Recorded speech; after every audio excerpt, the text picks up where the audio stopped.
রহিমপুর বনে সুখী পায়রা নামে এক সুন্দর পাখির বসবাস ছিল। সুখী পায়রা অনেক সুন্দরী হওয়ায় সে তার রূপ নিয়ে অনেক অহংকার করত, আর গরিব অসহায় পাখিদের কিভাবে বিপদে ফেলা যাবে তা নিয়ে পরিকল্পনা করে বেড়াতো। একদিন সুখী পায়রা বাসন পরিষ্কার করছিল আর বলছিল, উফ বাবা, আমার কাজ করতে একদম ভালো লাগছে না।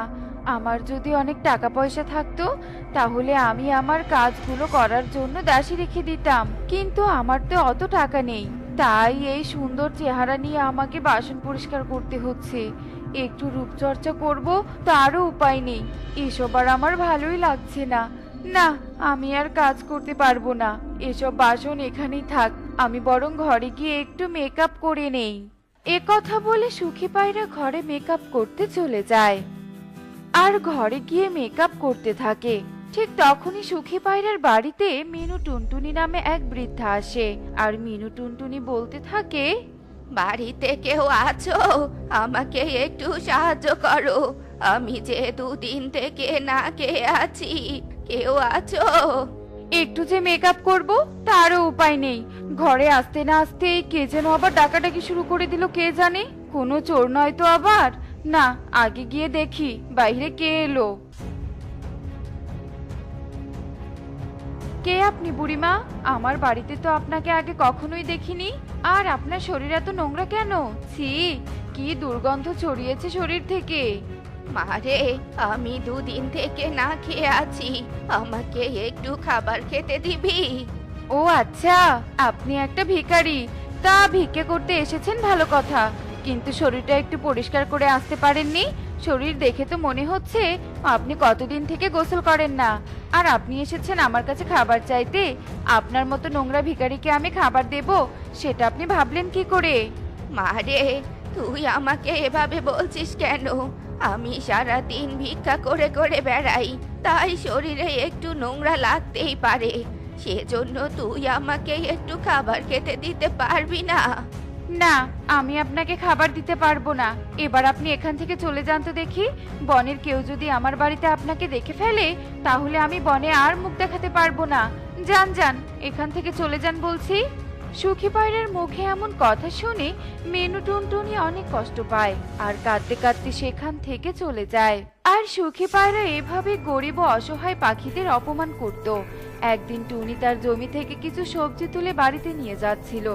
তখন হঠাৎ টুনি একটা সাধু বাবার সঙ্গে ধাক্কা খায় আর সাধু বাবার ধ্যান ভেঙে যায়। কার এত বড় সাহস যে আমার ধ্যান ভেঙে দিল? সাধু বাবা, আমাকে ক্ষমা করে দিন। আমি দেখতে পাইনি, তাই আপনার সঙ্গে আমার ধাক্কা লেগে গেছে। দয়া করে আমাকে ক্ষমা করে দিন। তুই আমার সাধনা নষ্ট করে দিয়েছিস আর এখন বলছিস তোকে ক্ষমা করে দিতে? তোকে আমি কখনোই ক্ষমা করব না। আমার সাধনা নষ্ট করার তোকে আজ আমি উচিত শিক্ষা দিব। না, সাধু বাবা, মনে হচ্ছে আমাকে ছেড়ে দিবে না। আমাকে এক্ষুনি এখান থেকে পালাতে হবে। কিন্তু আমি কোথায় পালাবো? সাধু বাবা যদি আমাকে দেখে ফেলে? ওই তো একটা বাড়ি দেখা যাচ্ছে। আমি বরং ওই বাড়িতে গিয়ে লুকিয়ে পড়ি। এসব কথা ভেবে টুনি সুখী পায়রার বাড়িতে যায় আর সুখী পায়রার ঘরে ঢুকে পড়ে। আর সাধু বাবাও টুনিকে তাড়া করতে থাকে। এ কি টুনি, তুই আমার ঘরে কি করছিস? এক্ষুনি আমার ঘর থেকে চলে যা, চলে যা বলছি। তোর মতো গরিব পাখিকে আমি আমার ঘরে দেখতে চাই না। সুখী দিদি, দয়া করে আমাকে তাড়িয়ে দিও না। আমাকে একটু তোমার ঘরে থাকতে দাও। আমি যে অনেক বড় বিপদে পড়ে তোমার ঘরে এসেছি। আমাকে একটু আশ্রয় দাও। এক সাধু বাবা আমাকে তাড়া করেছে। আমাকে ধরতে পারলে আমাকে মেরে ফেলবে। আমাকে কিছুক্ষণ এখানে থাকতে দাও গো। তোকে সাহায্য করে আমার কি লাভ শুনি? তোকে সাহায্য করতে গিয়ে আবার আমি বিপদে পড়বো নাকি? যা যা, এখান থেকে তাড়াতাড়ি চলে যা তো দেখি। সুখী দিদি, দয়া করে তুমি আমাকে তাড়িয়ে দিও না। আমার ঘরে যে একটা ছোট্ট ছানা আছে, আমার যদি কিছু হয়ে যায় তখন আমার ছানাটাকে কে দেখবে বলো? আমার ছানা যে এতিম হয়ে যাবে।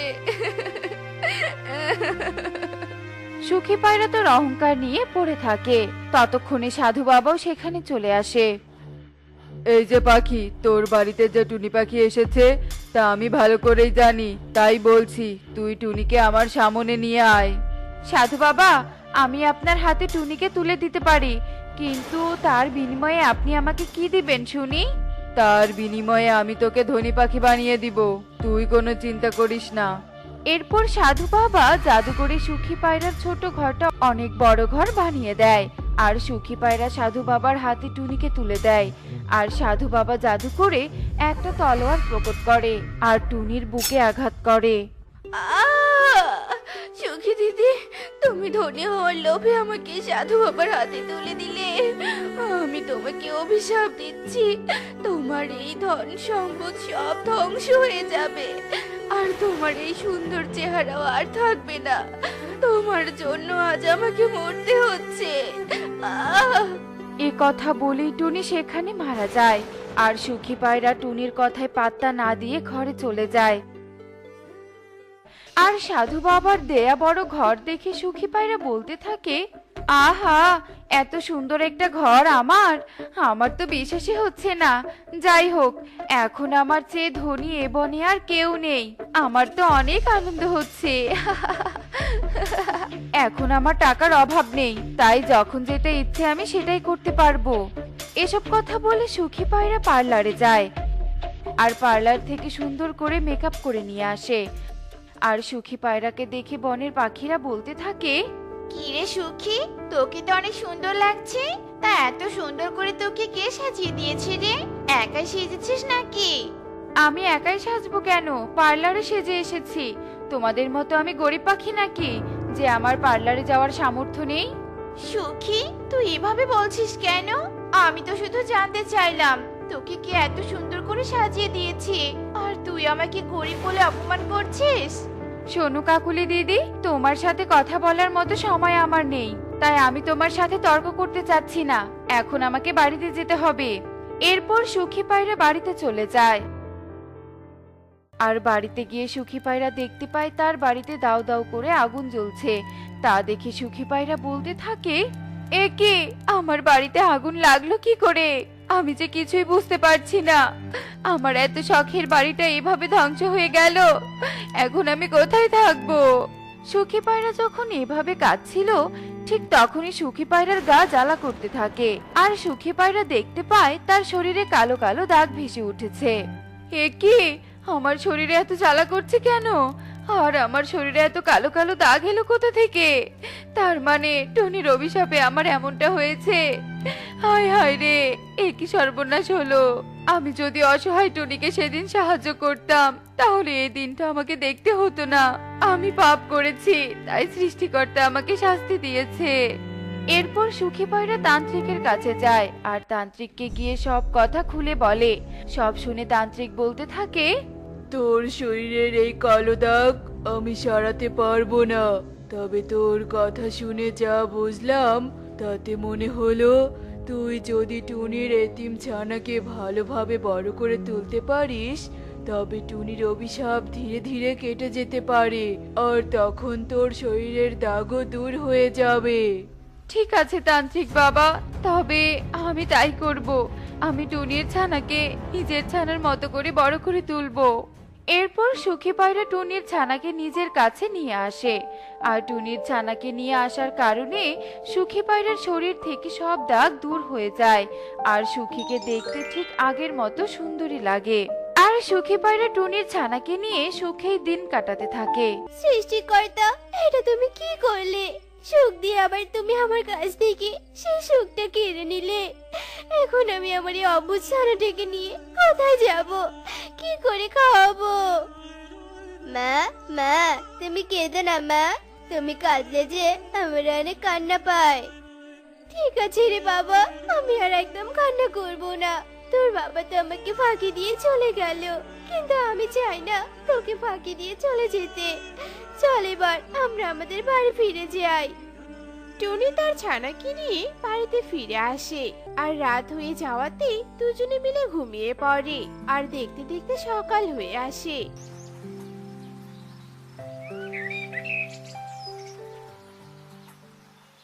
টনি ঘুম থেকে উঠে রকিকে বলতে থাকে, শোন বাবা, আমার যতই কষ্ট হোক না কেন, আমি তোকে পড়াশোনা করিয়ে অনেক বড় করে তুলবো। তুই অনেক বড় চাকরি করবি, আর আমাকে অনেক বড় আর দামি ঘরে রাখবি। আচ্ছা মা, ঠিক আছে, আমি তাই করব। নে বাবা, এই শুকনো বিস্কুটটা খেয়ে নে আর এবার স্কুলে চলে যা। আমাকে যে আবার কাজের সন্ধানে বের হতে হবে। টুনির কথা মতো রকি শুকনো বিস্কুট দুটো খেয়ে স্কুলে চলে যায়। আর টুনি কাজ খোঁজার জন্য বেরিয়ে পড়ে। আর যেতে যেতে টুনি ধনী কালু কাকের কাছে যায় আর বলতে থাকে, কালু দাদা, আমার একটা কাজের ভীষণ প্রয়োজন। তুমি যদি আমাকে একটা কাজ দিতে তাহলে আমার অনেক বড় উপকার হতো। আচ্ছা যা, ওখানে আমার লোকেরা মাটি কাটার কাজ করছে, চাইলে ওখানে গিয়ে মাটি কাটার কাজ করতে পারিস। ঠিক আছে কালু দাদা, আমি তাই করব। এরপর টুনি সেখান থেকে কাজের জন্য চলে যায় আর সারাদিন ধরে মাটি কাটার কাজ করে সন্ধ্যায় টাকা নিতে কালুর কাছে যায়। কালু দাদা, আমি তো সারাদিন মাটি কেটেছি, এবার তুমি আমার মাইনেটা দিয়ে দাও। তুমি মাইনে দিলে আমি আমার ছানার জন্য খাবার কিনে নিয়ে যেতে পারবো। আরে সুন্দরী টুনি পাখি, তোর স্বামী মারা গিয়েছে, তাতে তো তোর অনেক উপকার হয়েছে, কারণ তোর স্বামী ছিল অনেক গরিব। আর আমাকে দেখ, আমি কত বড় লোক, তাই সব ভুলে গিয়ে আমাকে বিয়ে করে নে, দেখবি তোর সারা জীবন অনেক সুখে কেটে যাবে। কালু দাদা, যা বলেছো তার একদম বলবি না। আমার স্বামী নেই তাতে কি হয়েছে? আমার সন্তান তো আছে, আমি আমার সন্তানকে নিয়েই আমার সারা জীবন কাটিয়ে দিব। আর তোমাকে আজকের জন্য কোনো পারিশ্রমিক দিতে হবে না, সেটা আমি তোমাকে দান করে দিলাম। শোন টুনি, এত দিমাগ ভালো নয়, বুঝেছিস?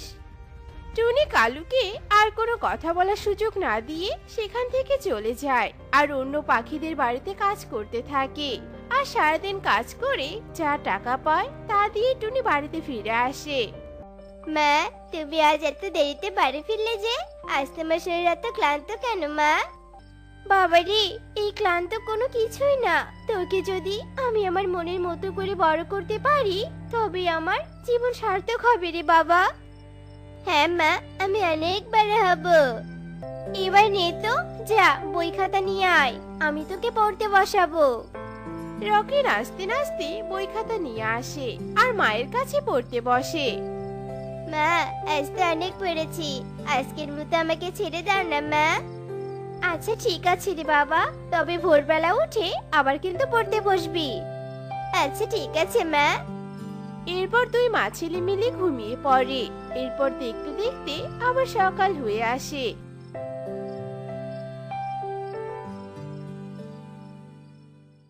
আর অসহায় টুনি তার সন্তানকে বড় করে তোলার জন্য কঠোর পরিশ্রম করতে থাকে। এভাবেই দেখতে দেখতে কেটে যায় বেশ কিছুদিন।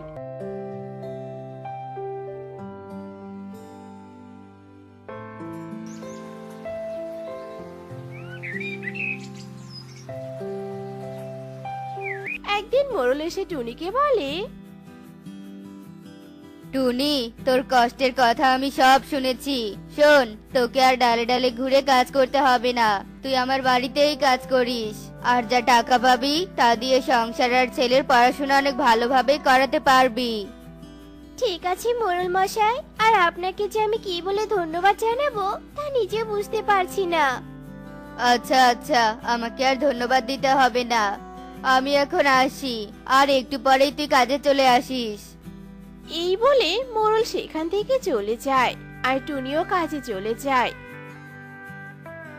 রোজ টুনি কাজ করে আর দিন শেষে টাকা নিয়ে বাড়িতে ফিরে আসে। আমি এই টাকা দিয়ে আমি আমার ছেলের পড়াশোনার খরচ চালাবো, আর এই টাকা দিয়ে সংসার চালাবো। আর এই 10 টাকা রেখে দিলাম, এটা আমার সঞ্চয়। টুনি রোজ টাকা আনে আর রোজ একটু একটু করে সঞ্চয় করে। আর এভাবেই দেখতে দেখতে অনেকগুলো দিন কেটে যায়।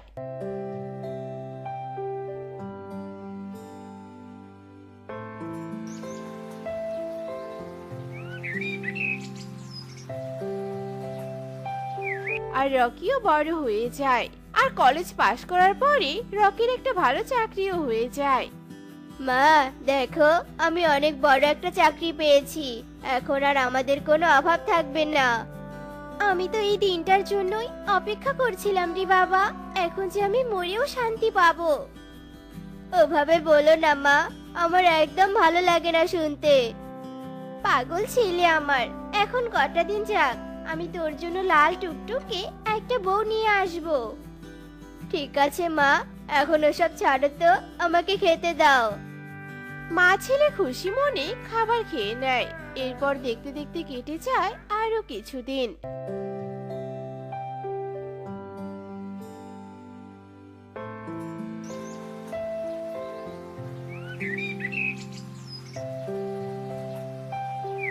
আর রকি তার অফিসের এক মেয়েকে বিয়ে করে নিয়ে বাড়িতে ফিরে আসে।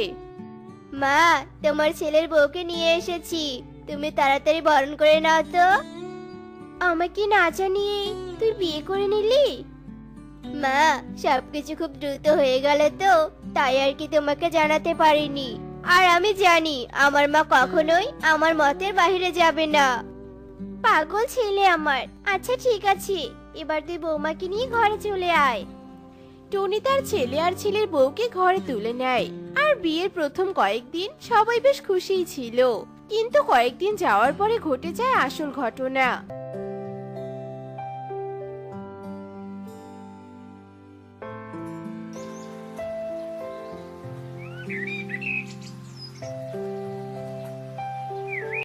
এই যে শাশুড়ি মা, এখনো শুয়ে কেন আছেন বলুন তো? এই ঠান্ডার মাঝে কি আমি একা কাজ করব নাকি? হ্যাঁ বৌমা, আমার বয়স হয়েছে, এখন আর আমি আগের মতো ঠান্ডায় কাজ করতে পারি না। তুমি এখন একটু কাজগুলো করে নাও না বৌমা, রোদ উঠলে আমি না হয় একটু কাজ করব। এসব কোনো অজুহাত আমার কাছে চলবে না। এখনই উঠুন আর দয়া করে কাজ করুন। টুকির কথায় টুনি বাধ্য হয় বিছানা ছেড়ে উঠতে।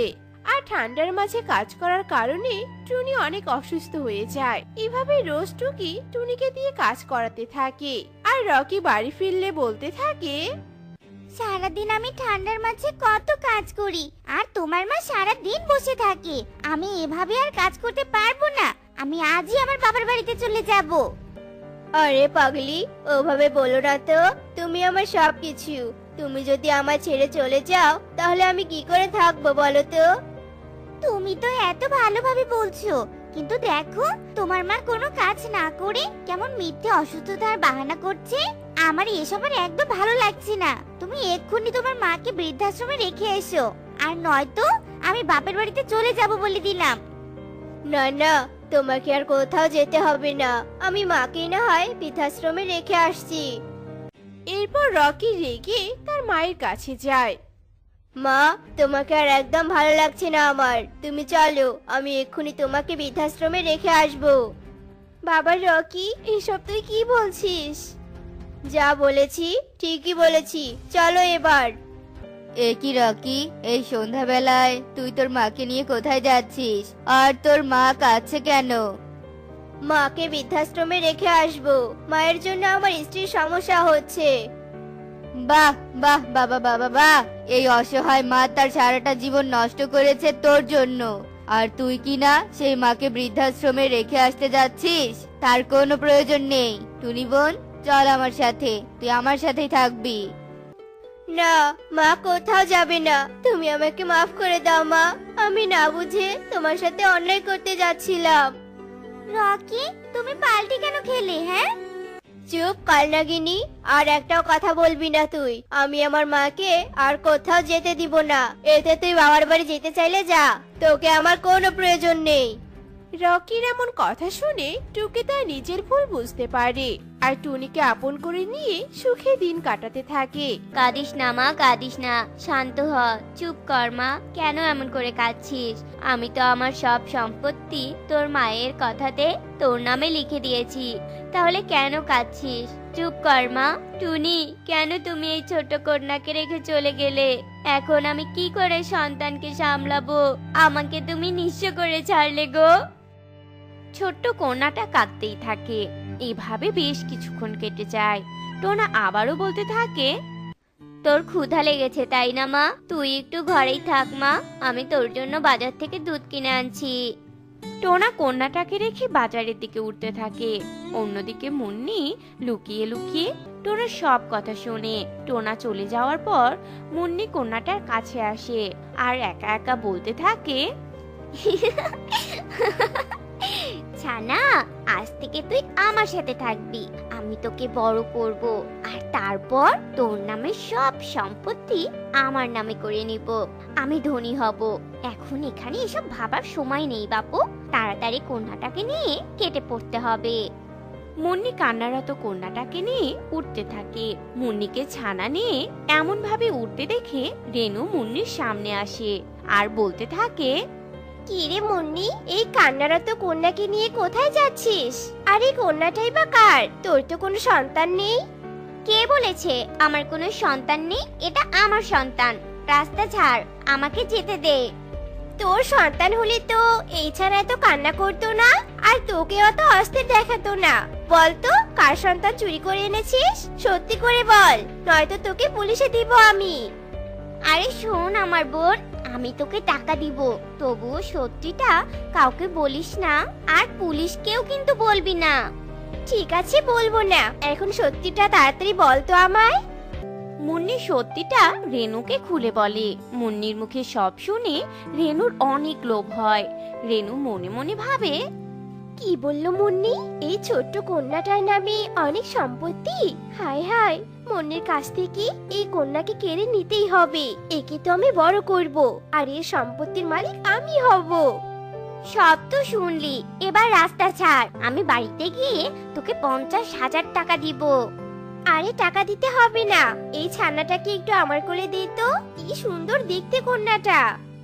মুন্নি কিছু না বলে যেই না কন্যাটাকে রেনুর কোলে দেয়, ঠিক তখনই রেনু কন্যাটাকে নিয়ে উঠতে থাকে। এই কি করছিস কি?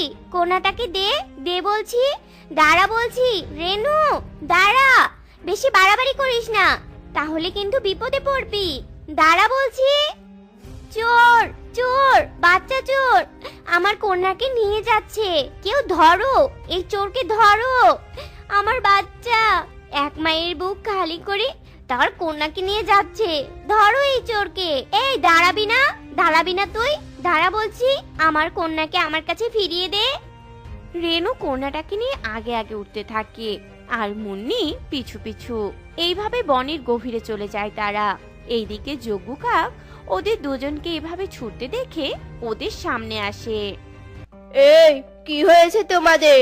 তোমরা এইভাবে চিৎকার করে ছুটছো কেন বলো তো? যজ্ঞ দাদা, এই রেনু আমার কন্যাটাকে নিয়ে পালাচ্ছে। দেখো আমার কন্যাটা কেমন কাঁদছে। ওর কাছ থেকে আমার কন্যাকে নিয়ে দাও। খবরদার, আমার কন্যার দিকে কেউ হাত বাড়াবি না। যজ্ঞ দাদা, এই মিথ্যেবাদীর কথা একদম বিশ্বাস করবে না। এই কন্যা আমার। এই আমার কন্যাকে ছিনিয়ে নেওয়ার জন্য আমার পিছু পিছু আসছে।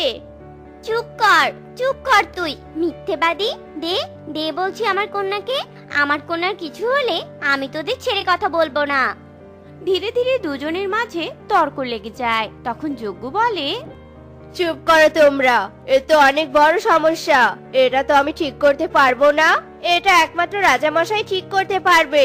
চলো, রাজদরবারে চলো। এরপর যজ্ঞ রেনু আর মুন্নিকে নিয়ে রাজার কাছে যায়।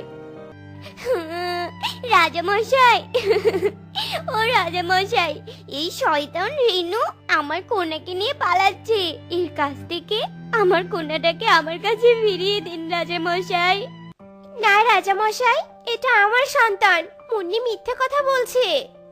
এ কি, এই দুই মায়ের এক কন্যা? আমি তো বুঝতেই পারছি না কে আসল আর কে নকল। আচ্ছা মুন্নি, এই রেনু তোর কাছ থেকে কিভাবে তোর কন্যাকে কেড়ে নিল বল তো দেখি। রাজামশাই, ও রাজামশাই, আমি ঘরের উঠোনে বসে আমার কন্যাকে খাওয়াচ্ছিলাম। এমন সময় রেনু আমার বাড়িতে আসে আর আমার কাছে পানি খেতে চায়। আমি কন্যাকে বাইরে রেখে যেই ঘরের ভিতর পানি আনতে যাই, ঠিক তখনই ও আমার কন্যাকে নিয়ে পালাতে থাকে। রাজামশাই, আমার কন্যাকে আমার কাছে ফিরিয়ে দিন। তার মানে তুই এই কন্যার আসল মা? এই রেনু, ওকে ওর কন্যা ফিরিয়ে দে। মিথ্যে বলছে, এই মুন্নি সব মিথ্যে বলছে। সত্যিটা এই যে আমি আমার কন্যাকে নিয়ে বনে হাঁটছিলাম। হঠাৎ এই মুন্নি কোথা থেকে এসে আমার কন্যাকে ছিনিয়ে নিতে ধরে।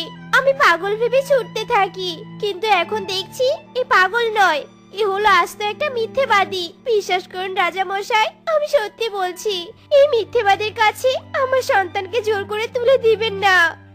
হায় হায়, এ তো জটিল কেস। দুজনই আসল দাবি করছে। মহারাজ, কে আসল কে নকল বোঝার জন্য একটা শক্তপোক্ত বুদ্ধি বের করুন। বুঝলি যজ্ঞ, এই কন্যার কথা বলতে পারলে কেসটা এত জটিল হতো না। কি করি? এই তোরা সন্তানের মাথায় হাত দিয়ে বলতো কে আসল মা।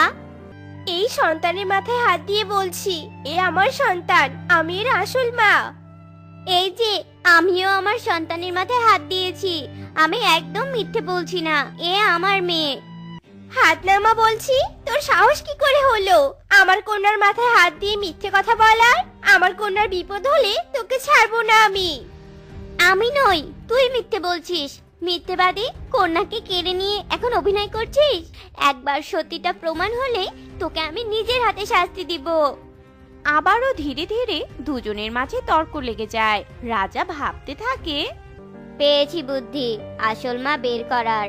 দে, বাচ্চাটাকে আমার কাছে দে তো। কন্যাটাকে আমি গরম তাওয়ায় বসিয়ে দিয়েছি, এবার ও ধীরে ধীরে পুড়ে যাবে। যে ওর দুঃখ দেখে এক পাও নড়বে, আমি বুঝবো সেই ওর নকল মা। কন্যাটা কাঁদতেই থাকে। রেনু মুন্নি নড়াচড়া না করে নিজেদের জায়গায় দাঁড়িয়ে থাকে। এদিকে টোনা কন্যাকে খুঁজতে খুঁজতে রাজ দরবারে চলে আসে। টোনা কন্যাটাকে চুলার উপর দেখে ওকে কোলে তুলে নেয়। এই এই, কে তুমি? এখানে কি চাই? কন্যাটাকে তুলে নিলে কেন? রাজা মশাই, আমি ওর বাবা। এ কি সোনা মা আমার, কাঁদছিস কেন মা? শান্ত হ, শান্ত হ। তুই কন্যার বাবা, তাহলে তো এবার কন্যার আসল মাকে সেটা খুঁজে বের করতে সহজ হবে। বলতো এদের মাঝে কে তোর আসল স্ত্রী? কি বলছেন কি রাজা মশাই? এদের মাঝে আমার কেউ স্ত্রী নয়। আর আমার স্ত্রী তো একে জন্ম দিতেই মারা গেছে। এরা আমার বউ হতে যাবে কেন? কি অবাক, তাহলে এরা কে? এরাই তো আমার কন্যাটাকে চুরি করে নিয়ে এসেছে। এদের কঠোর শাস্তি দিন রাজা মশাই, এদের জন্য আমার মেয়েটা অনেক কেঁদেছে। টোনার কথা শুনে রাজা মুন্নি আর রেনুর প্রতি অনেক রেগে যায় আর বলতে থাকে, মুন্নি, রেনু, সত্যি করে বলতো তোরা কে? এই কন্যাকে কেন চুরি করেছিলি? কি উদ্দেশ্য তোদের? হ্যাঁ, আবারও মিথ্যে বললে কঠোর শাস্তি পাবি কিন্তু। রেনু মুন্নি রাজার ধমকে ভয় সব খুলে বলে। রাজা সব শুনে আরো দ্বিগুণ রেগে যায়। প্রহরী, প্রহরী, এই অপরাধী দুটোকে কারাগারে নিক্ষেপ করো। প্রহরী ওদের কারাগারে নিয়ে যায়। রাজা টোনাকে বলে, টোনা, আমার জন্য তোর মেয়েকে তুই ফিরে পেয়েছিস। এবার আমাকে ধন্যবাদ দিয়ে বাড়ি চলে যা। আপনাকে ধন্যবাদ নয়, বরং আপনাকে শাস্তি দিব, কারণ আপনি আমার মেয়েকে গরম তাওয়ায় রেখেছিলেন। আরে বোকা, ওটা তো গরম তাওয়া নয়, আমি আসল নকল বোঝার জন্য অভিনয় করছিলাম। আমি বুঝতে পারিনি রাজা মশাই, ক্ষমা করে দিন আমাকে। আর আপনাকে ধন্যবাদ। আমি এখন আসি, আমার মেয়ের ক্ষুধা লেগেছে, একে খাওয়াতে হবে। টোনা তার কন্যাকে নিয়ে বাড়িতে চলে যায়। এরপর ওকে খাওয়ায়। এইভাবেই টোনা তার কন্যাকে আদর যত্নে বড় করতে থাকে। তো বন্ধুরা, আমাদের আজকের গল্পটি তোমাদের কাছে কেমন লেগেছে তা কমেন্টে জানাতে ভুলো না কিন্তু।